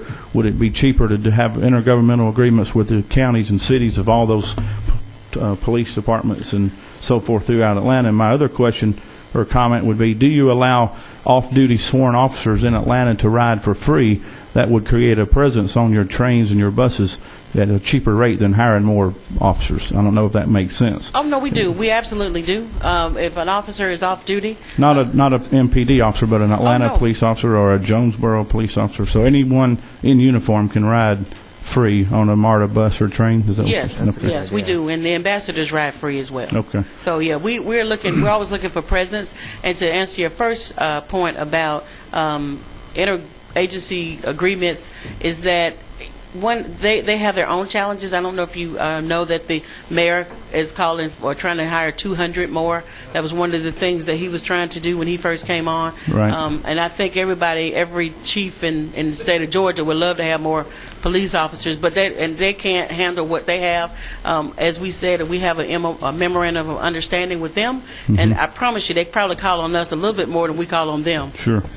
And one other question, if I could, a different subject, and this is dealing with firearms. What is current law today pertaining to a licensed permit holder of a firearm? Could I get on a MARTA bus or a train with the firearm? Yes, sir. As of July 1st, when the law changed, you can't get on the transit agent on the bus bus or train with a firearm. Actually, it started the year before. Right. This year they amended it for they took away the carry requirement. So now, if you have a permit, and that's the key, if you have a valid permit, then you can get on the train or bus with a weapon. That's what I thought. Do you think that'll help your situation and help deter some of the crimes that we're seeing on the MARTA system? I'm not asking you under oath. Okay, I don't know. Just a question. Time will tell. Time will tell. Tough questions. I would also ask about the red, white, and the blue phones. It seems like a lot of expense to have to maintain all those phone systems, and you probably have to release wires and lines, and I don't know what all your system requires, but it seems like one phone should be able to do everything you need if there's an emergency. So I'll just make that comment. Yeah, I think I know they were there before me. They were putting when Marta was there. The white phone is really for customer service, and during the day when the customer service reps are there, you can find out when your next bus is coming. Just get information about the system. But after hours they roll to us. The blue phone was supposed to be a priority phone that if you needed the police, you don't want to have to go through a customer service rep to get help. You want to talk to the police, and so you would go right into the police 911 center. And then the red phone, you don't want to talk to maybe a customer service rep or police. You need the fire department, and so that was the rationale. And I have a note here on just the notion in terms of the call volume that we received. Total calls last year was 103,789. We're tracking now at about 95,000. This report was as of April 25th. And then I'd also had an average on response time, and what our response time was last year was 4 minutes on the button, and this year we're tracking at about, and this was on bus only, okay, and now we're tracking at 4 minutes and 14 seconds. So that's trying to just kind of keep an eye on what's happening. Bus and rail, okay. Representative Riley. Thank you, Mr. Chairman. A couple of questions. First off, you spoke about CCTV cameras on equipment. Now, you purchased 100 or so buses last year. Are those already fully monitored? No, they do not have the camera, but they came wired for the camera. So okay. That will be that 101. That will be an easy installation. It's going to be the older equipment that did not, in fact, have the plumbing for the wiring that is going to pose okay. more difficulty. So the newer equipment will be less expensive Absolutely. to fit out with the cameras. It'll be the older stuff that'll be the greater part of the $15 million. Well, it'll be the hard, because we'll have to do the engineering and then do the wiring and everything to put it through. Okay. And another question, if I could, Mr. Certainly. Chairman. In regard to the Part 1 crimes, as Senator Gooch pointed out, 418 Part 1 crimes reported in 2010. Of those, or maybe in past year statistics, what is the proportion of crimes that are reported that are prosecuted which would require personnel to be out of service, and how much of an impact does that have on your ability to have boots on the ground? That's an excellent question. We prosecute a lot. We prosecute almost all of our crimes. Mm-hmm. We started writing citations for fare evasion or smoking, some of our lesser crimes, but for the most part, it takes a lot of our time. We were talking about having officers on trains, and they were saying we want officers on trains 100% of the time. And we can't say 100% of the time, because if you make an arrest, if you see something, you're going to be off that train. You're going to be out of service for a while. You got to write the report. You got to take them to jail. All of that, chain to custody. And so, that's why we were saying we can't have officers on the train 100% of the time. We can say anywhere from 95 to 100 to 95 to 98% of the time. Perhaps at some point you could provide us with statistics on just exactly how many sworn officers are on the ground at any given point of time. Okay. And then we could look at, as you were saying, additional deployment during the peak hours of concern. Yes. And that might give a greater comfort level to the folks that used the system to know that there is an increased presence and the size and the magnitude of the presence. Thank you, Mr. Chairman. I'll be happy to. And we'll make that an official committee request for information. And bringing things full circle, Representative Geisinger. Thank you, Mr. Chairman. Chief, if you would, you were talking about interfacing with 27 jurisdictions. Can you literally talk to their police or their headquarters instantaneously? We can. I mean, Go. not without a delay now. I'm talking about instantaneously. Yes, sir. One good thing that we did with the UASC group, communications group, we went to a P25 installation, which means that you can literally switch to another channel, and I could talk to the City of Atlanta Police without being patched in, without having to go through their 911 system. And that's what, when the chiefs got together through Georgia Chiefs Association and our UASC group, we were saying that we want to be able to talk to that person. If I was at 5 Point Station and if I saw a person run across the street to the underground, I wanted to just switch channels as opposed to having to call my dispatcher. They call Atlanta's dispatcher, and by that time the person's gone. I want to be able to switch channels and say, anyone in the area of underground, what do you have? And so we are making that switch now. I think we just got our radios retrofitted for that, and so that's something that we wanted to have in place by New Year's Eve last year, and we did, and we made That's that very goal. good. Yeah. Do the local jurisdictions, can they do that among the cities? Yes, they can. They can. Yes, and what happens is that all of the agencies around the cab, they all kind of joined together and did theirs, and we share radio keys so that we can talk directly to them. The unique thing about MARTA is that we go through so many jurisdictions, is that, the cab in Fulton, we talk to everybody, and so we were in the City of Atlanta, and so we got everybody's keys, and they got our keys as well. All right. Now, since they have 911 in all of those jurisdictions, or they share it, or however they work it, They do. why do you need a 911? And if I'm sitting on a train and dialing 911, who am I going to get? It just depends on where you are, and that's the problem, is that if you are literally coming in from the cab and you get downtown around Georgia State, you may get the cab. You may start off with the cab. You may end up with the City of Atlanta, and you may end up with Fulton County. And that's a delay. That's one thing that we hear a complaint, is that our customers we got transferred 3 times trying to make this phone call. And so we don't have a 911 center where we can't give emergency information, but we do have a communication center. If something happens, they dispatch our officers to the calls, and it's a much quicker response as opposed to having to wait to go through a huge center. And you can get instantaneous response. Like I said, 4 minutes of response time is pretty good. Thank you. You're welcome. Handles the blue and white phone, correct? Oh, yes. Your 911 center. And if I pick that up, Oh, yes. that phone is bus, train, or otherwise, your 911 center. Absolutely. So we're actually handling customer service calls, and we're handling all of the alarms in MARTA. So if you go in a room at MARTA, the alarm's going to go off. It comes to our center. Senator Miller, Butch Miller. Yeah. Thank you very much for the information you're sharing today. It's very insightful. The number of calls that you mentioned that you were getting, can you review that number for me one more time so that I'm clear on it? It was 103,000 total last year, and we're tracking at about 95,000 through April 25th of this year. And that includes all customer service and emergency calls, or just emergency, or customer service, or combination? That's a combination. Combination. How many emergency calls are we? I mean, I think in my mind, there's a vast difference between a customer service call, when's my next train, versus, I have a problem or an emergency on hand. How many emergency calls are we getting?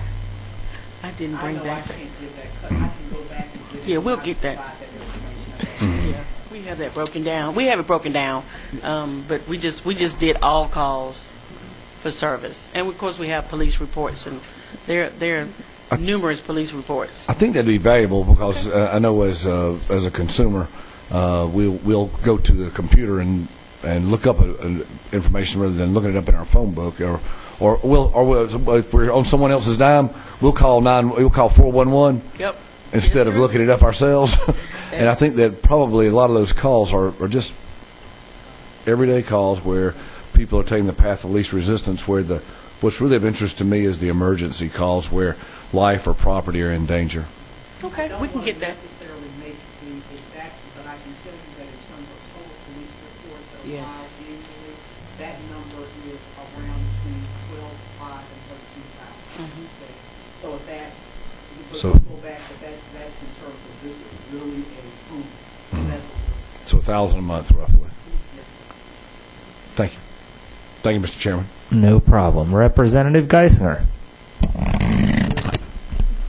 I have it head on, thank you. Last bite at the apple. Les? I think it's still on. Very quickly, do you have GPS on your buses, trains, and vehicles? We have, I know we have them on our trains, of course. We know where they are. And we have them on our buses. And I think we have them on our vehicles.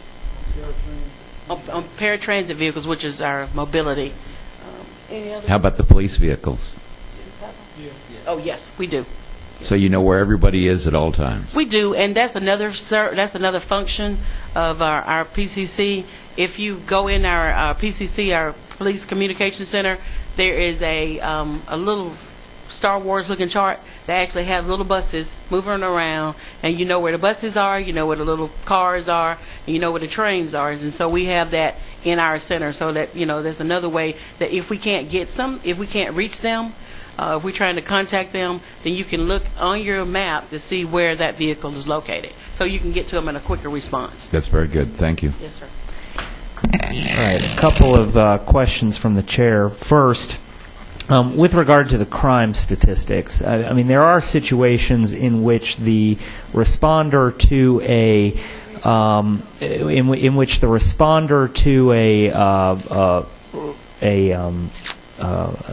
something that has happened on the system would be a local jurisdiction and not the MARTA police, correct?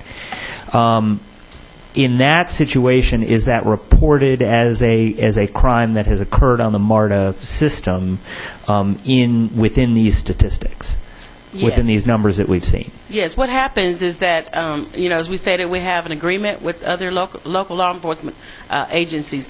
And what we do is, because when we get an emergency call, we want the quickest and the closest person to respond.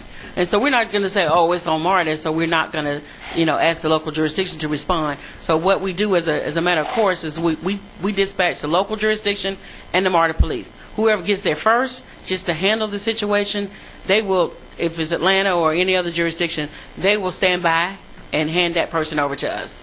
And we do the same thing. If it's at Broad Street, downtown, at the CVS, at 5 Points, if there's a situation, we'll get there because we're the closest, and we stand by for Atlanta to hand that person over to them. Okay, and but we still have to, do the report, and it still shows up in our statistics. All right, that's what I wanted to be sure of. With regard to kind of the lower but still significant level etiquette issues, particularly with respect to loud music being played on trains. I certainly have seen that happen from time to time. I guess my question for you, and I do perhaps want to at a later time explore more of how MARTA polices those particular incidents. But my question for you is more a function of state law than anything else. Is there are those sorts of incidents adequately addressed within existing state law? And this may not be a question you're prepared. You may want to consult with your lawyers. This may not be a question that you are prepared to answer at this time, but it is a question that I would like you to come prepared to answer at the governance subcommittee meeting on that Tuesday. And the question is this: are those types of incidents which deal with quality of life on the system adequately addressed in state law? And if they're not, what can we do to improve the code in that regard? Thank you very much for for that opportunity. And what I will also do is, like I was saying, this quality of life survey is over 10,000 intercepts. For the first time this past year, we included a lot of questions to our public about nuisance behavior and disturbing and all that. So I will be able to come not only talking about what Beverly thinks, but also with some backup information in terms of what our customers are actually saying is disturbing behavior to them. Thank you. Right. And in that regard, I mean, I don't want us to get into the weeds of being too nanny state from the General Assembly. However, I also think that MARTA riders, customers, and patrons have a right to a good experience on the system. And to the extent that that is not happening and state law is inadequate in saying, there are things that you cannot do on public transit systems that ultimately are operated either by an authority of the state, MARTA, or political subdivisions of this state, I think perhaps we ought to take a look at that. And then the last question is with dovetailing with Representative Geisinger's question about the GPS. Is it possible, I mean, certainly the trains, because it's displayed in and this has almost nothing to do with public safety, certainly the trains, when you're in a station, you get the display that says how far away a train is. Is it possible to, via the internet, make clear using GPS where the buses are? So that people might be able to access on their mobile device whether, how far away a bus is, and so they don't have to be standing. I mean, because if you're standing out, if you're not standing out there when the bus comes, you miss it, but you don't want to be standing out there forever. And I think that is something that perhaps could make the system more usable. Yes, it is possible, and in fact, Mr. Basta and Mr. Farrow, we've been looking at that. We thought you'd ask that question. That's it. And we're getting closer. You anticipated that. As a matter of fact, so the ability to see where a bus is, you have that ability now. The idea, though, of estimating how long it's going to take to get from where it is now to your stop is what the challenge is. There's a whole series of logarithms that have to do with traffic on the day. Is it raining? Is it snowing? Is it this? Is it that? Construction. But in terms of where the bus sits, yes, we can do that. I'm okay with letting the passenger figure out how long it's going to take the bus to get from where it is now to their stop. But I would like to see the system focus on making it possible on the internet to locate where a bus is at any given time. All right. Go back to, I guess it's the 24th. All right. Why don't we make that an issue to report on at that subcommittee meeting as well? All right.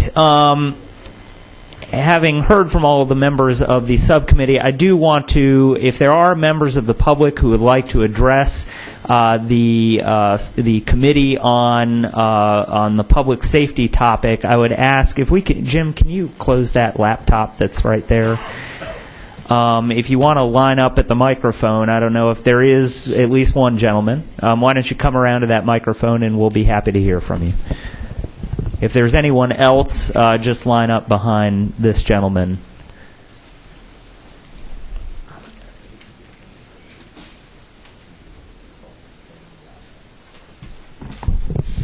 Yes, sir. Hi, I'm Gordon Draves, and I'm a MARTA-dependent person. I killed my car last year. Not so good killing my car. But anyway, I'm very pro-MARTA, but they goof up in some ways. And for instance, one day I was at the Avondale MARTA station, come up the escalator, and I look over, and I know the buses are over on this side, but I couldn't tell what bus was there because they don't have a sign up there anymore. So I remember the 36 bus being that way. So I trot off that way, look up there, there's no sign telling me what buses are that way. So I get out there to where the bus 36 used to be, it was gone. because it had been repositioned over on the other side of the station. It would be really, really nice if the bus numbers would be put up on the areas where you know that this bus is out here. Because I was at the McPherson station one time, and they had numbers up there, but none of those buses were there now, and none of the buses that were now, none of those were up there. So the thing is, you need the signs up there. And I think this is a safety issue, because if you don't know where to go to get your bus, you might miss the bus that you really, really needed to get on. So I think that signage should be a big thing. I think you need a few more no smoking announcements, because last night I was coming back from Decatur Station. I get to 5 Points, I go down, and there's this woman, she's pulling up these little pants on this little boy. And the teenager next to her was smoking, and it turned out he actually had 2 cigarettes. Her cigarette and his cigarette. And I yelled at him, and they finally put him out. But the thing is, I think you need a few more announcements, maybe a few people going through there and catching some of the smokers. Other issues, strollers are really out of hand.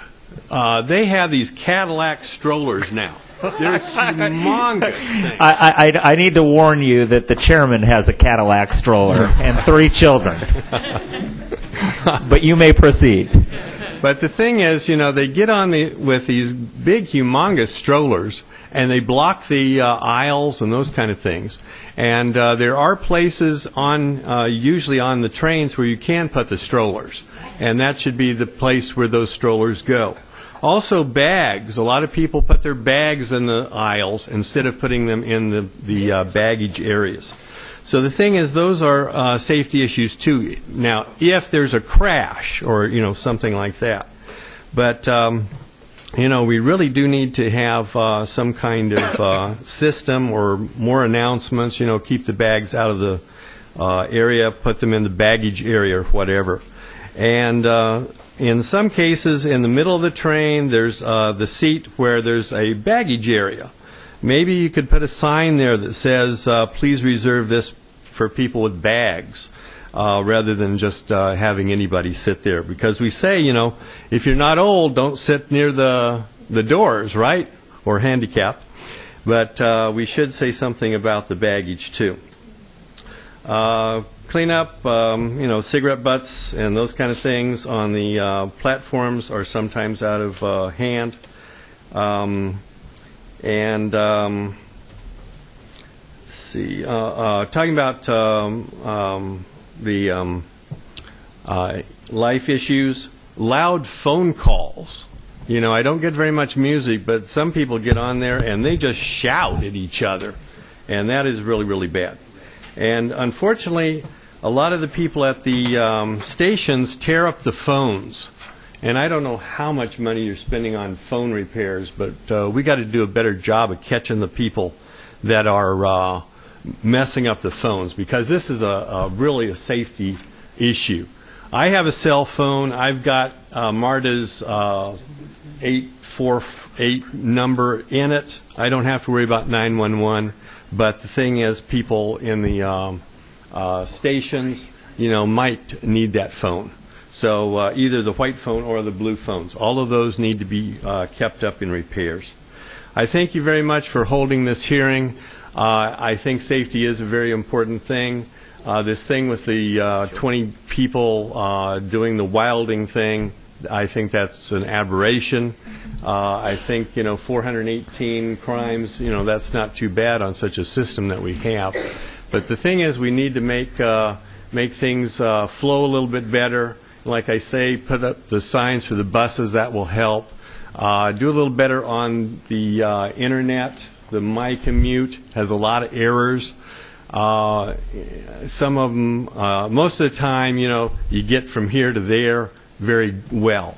But sometimes they tell you information that you don't really need to know. Like when I put in a station name, like Decatur, I get this whole list of walking instructions. I'm at the station. That's where I want to be. I know how to get out of the station. You know, why do I need walking instructions? And one, it says go down to McDonough, and then you go over here to Commerce, and you go over to Ponce de Leon, and it's like almost a mile circle loop around the Decatur station, and that's not good. Also on the names of the station and such, our position, like the Decatur station will say Church Street and Sycamore. Well, the thing is, the buses are on the other side of the station. They're on Swanton Way. Yeah. It should say Swanton Way rather than this area. And then also one crazy one was that I asked to go to the 215 Sycamore Street, which is the public library in Decatur. Where did it tell me to get off? Avondale Station. It's 100 yards from the Decatur station, and I get instructions to get off at the Avondale station. And I know that, you know, a lot of this stuff is based on probably other people's stuff, and we just need to, you know, quirk it a little bit. But I like MARTA, and most of the time it's a good system and such. Well, now, sir, you've stood up there long enough to draw questions, and don't everybody up here light up. But you do have two. Senator Fort. No, I was going to ask the chair if after my constituent finished, if I could ask one more question on this. You may. Representative Mitchell. Yeah, similarly, Dr. Scott. Well, now, wait a minute. You don't get to jump in front of Senator Fort, no, this who had his light on first. It relates to Mr. Graves, is it? Graves, Gray. Dr. Scott, do you have a more appropriate forum for consumers like Mr. Graves to come and give those kinds? You know, I just feel bad for Mr. Graves because I think there should be a more appropriate, as we try to provide oversight and perhaps legislative remedies for people who have more immediate issues like Mr. Graves does. Good. So perhaps they do have public forums. Yes. So perhaps we can, Mr. Graves, we can advise Mr. Graves where those public forums are for your board. Thank you very much. And Mr. Graves he's a great gentleman. He keeps us on our toes, and we look at every complaint as a gift. That's it. Thank you. And like I say, I'm pro MARTA, but it does need to be tweaked sometimes. Thank you. Senator Fort. Earlier, Madam Chief, you referred to looking into curfew issues. From what I can tell, several of the young men who were involved in this last trouble were 12 and 14. Was it a weekday or was it a weekend? It was actually a weekend. It was Saturday night for Sunday morning, but it was after midnight. And you're correct. It was the youngest was 12, and actually he was the aggressor. He was the first to strike the first blow. It's productive. I'm glad of that, but we need to look at that. But you also mentioned something about truants in your coordination with APS and other school districts. I think is very important. I know at one time y'all worked very closely with APS. What is the status of that relationship regarding truants, not only with APS but with other jurisdictions? Because I see young people at bus stops during school hours. So can you just give us? Oh yes, actually yes. We are. City of Atlanta, I think, had one of the more aggressive ones at one time, a truancy detail. And like you said, we came together in a joint effort. And what our officers would do is after the school hours, when kids should be in school, so it was like after, I think it was 9 o'clock to 2 o'clock for that window, we would bring the kids downtown to a central location, which was 5 Points. We would log them in so we would know where the kids were, take them, and then transport them over to the City of Atlanta Truancy Center. It was a great program. They would have the people from the schools there, and they would log them in, contact the parents, that kind of thing. It kind of fell off for the City of Atlanta. We're still committed. We still do the detail. We met with City of Atlanta when we had our joint meeting last Friday. They're committed again, and we're going to start that program on this Thursday. And so they are restart the program. Well, like I said, we never stopped, but the city of Atlanta is going to rejoin us, and as well, we're going to put signs in the stores, get the store owners to put signs in their windows that we don't service kids between these hours, to join us. Because if you can't go into McDonald's between 9 and 2, then, it wouldn't give them anywhere to hang out. Or Underground, if you won't let them hang out at Underground Atlanta between 9 and 2 or school hours, and then, they'll have to go to school or they'll have to go somewhere. But they won't be hanging out at these venues and causing problems and just idly trying to find out what they can get into. And so we are committed to that. The city of DeKalb County had a system, hadn't been as aggressive as City of Atlanta. Fulton County has an excellent system, and we have partnered with them as well. Thank you, Chief. Thank you, Mr. You Chair. want to follow up? Sure. Senator Miller, what's your number? 24. Follow-up question on that. We have a lot of kids, because obviously we're not doing transportation the way we used to with our school systems. And I know, for example, Dunwoody High School, I'm going to think we have 200 kids that come to Dunwoody, round numbers. Mm-hmm. A lot of these kids, man, they're on these trains at 6 o'clock in the morning, I think, to get up there. And I see them going home at night. When I'm on my way home and I drive by the school, if they play football or sports, and they're going up to catch the MARTA bus.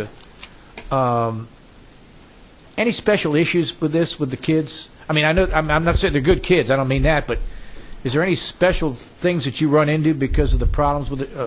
Anything because of these kids are so early in the morning and late at night? That any issues that they have from a protection standpoint or everything? I mean, I'm just real concerned about the hours these kids are out.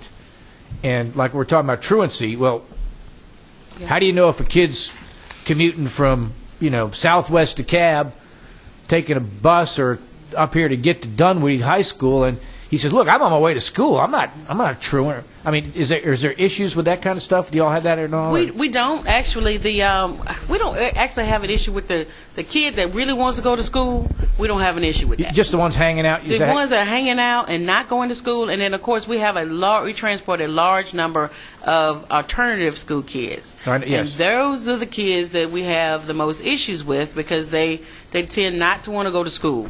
But the ones that actually want to go to school, we hadn't had any issue with them. And then there is an exception in the curfew and truancy law. Right. That if they are going to some type of special event, or extra, if they have a job, then they have some type of paperwork to say where they're going. Right. Okay. And they've got paperwork, right? Yes, they have the exceptions in there. So if they have a job or like it's a school dance, and if they're coming from an event, a scheduled event, then you can. Are you getting cooperation from our local school systems? These alternative school kids that if they're misbehaving, are the schools intervening and doing what they need to do to these kids? They are. We've met. We every year we meet with whoever's the new principal or the headmaster or the principal of whoever, and the alternative school kids. We were having problems in DeKalb, right? I know you were. DeKalb alternative school, and we met with the principal.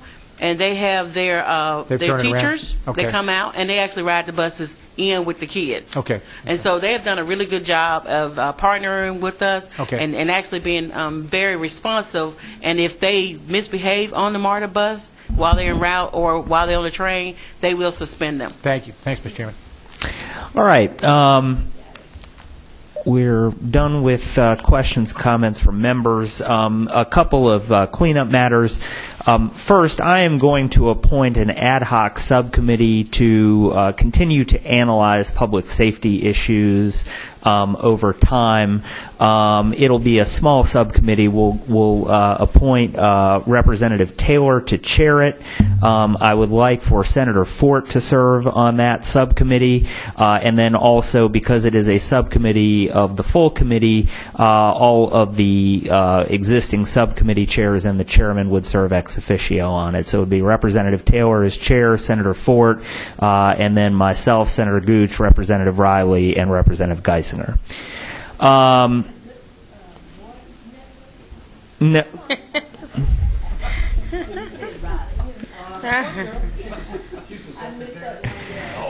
And I'm going to add Senator Butler to that committee as well. I believe I just heard you volunteer for it. So there.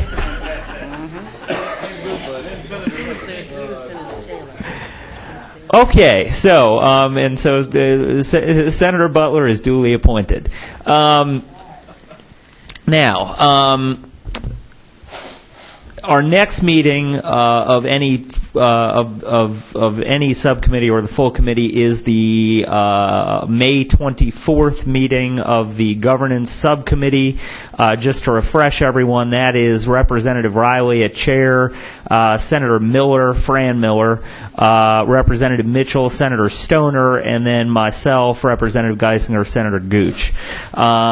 That meeting will focus on the MARTA Act.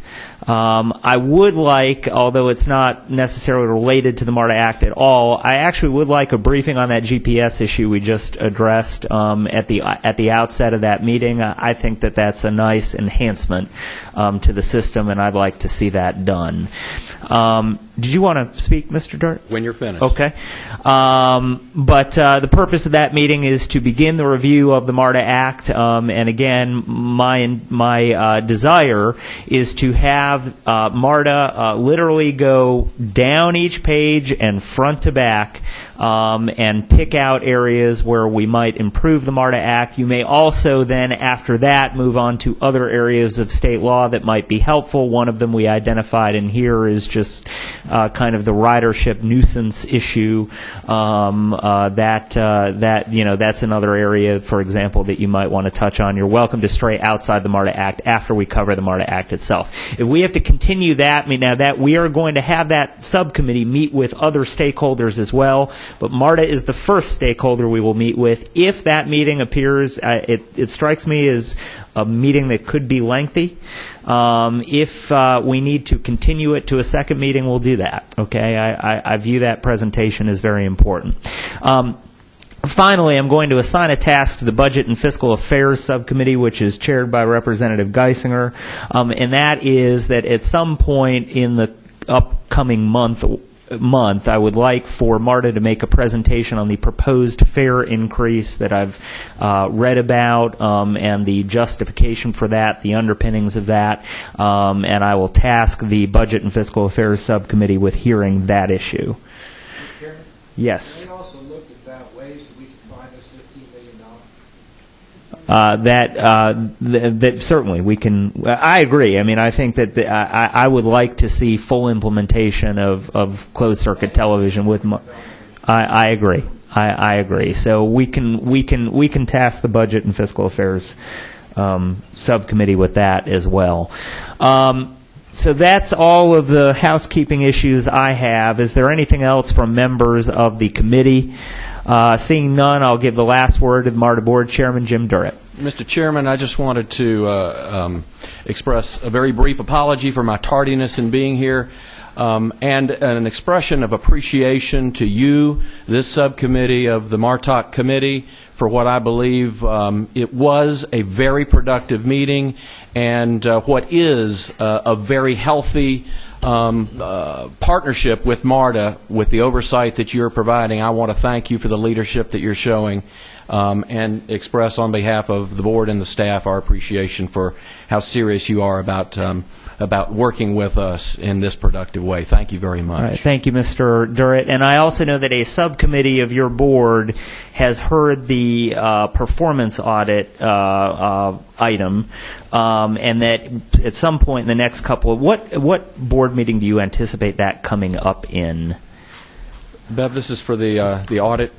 It will actually be at the Monday meeting, if I'm not mistaken. It's already gone to the subcommittee. They've had the discussion. It's advancing forward at this point. Mr. Jacobs, do you have somebody coming to our? The chair will be present at this on Monday. Because of the significance of that agenda item.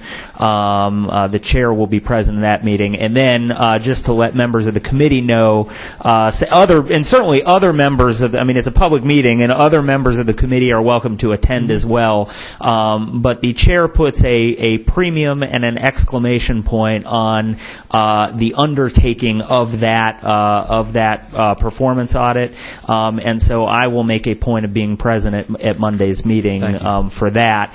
But then, subsequent to that, we will begin. Actually, if members of the committee who are interested in attending, as I mentioned at the last meeting, we are going to have a member of MARTOC on a rotating basis attend each monthly meeting of the MARTA board. They occur on, the second Monday of every month at 1:30. 1:30, but we have a work session prior to that. And so if you are interested in participating in that, come and let me know now so that we can begin to work out a schedule of MARTOC members who will be attending MARTA board meetings. But I will attend Monday's meeting. And I will not charge my billable rate at all. But we're thinking about doing it. Fair enough. Is there anything else to come before the committee? There being nothing more to come before the committee, this meeting is adjourned.